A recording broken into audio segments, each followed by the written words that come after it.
होय मित्रांनो, साडेमाडे 3 या मराठीतील कल्ट क्लासिक सिनेमाचा सिक्वेल जे आहे ते येत आहे। या चित्रपटाचं नाव असणार आहे पुन्हा साडेमाडे 3। अंकुश चौधरी यांनी डायरेक्टर केलेला हा चित्रपट आहे आणि सेकंड पार्टचंही डायरेक्शन जे आहे ते करणार आहे आणि त्यांनीच या मूवीची अनाउन्समेंट देखील केलेली आहे। पहिल्या चित्रपटामध्ये आपल्याला लीड कास्टमध्ये मकरंद अनासपुरे, त्यासोबत भरत जाधव आणि अशोक सराफ यासारखी स्टारकास्ट जी आहे ती दिसली होती आणि ही स्टारकास्ट आपल्याला परत या चित्रपटामध्ये जी आहे ते दिसू शकते।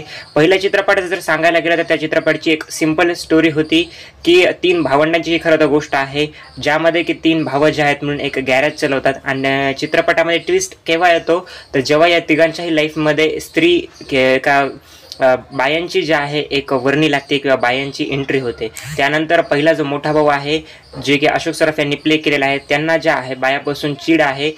कशामुळे चीड आहे तर अगोदरचं त्यांचं एक लव कॅरेक्टर जे आहे त्यांनी त्याला एक प्रकारे धोका दिलेला आहे असं आपण म्हणू शकतो।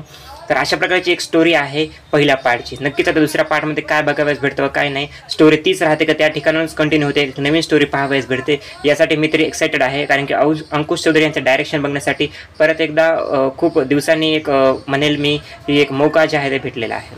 तर तुम्ही या चित्रपटासाठी किती एक्साइटेड आहात नक्की कमेंट सेक्शनमध्ये सांगा। थँक्यू।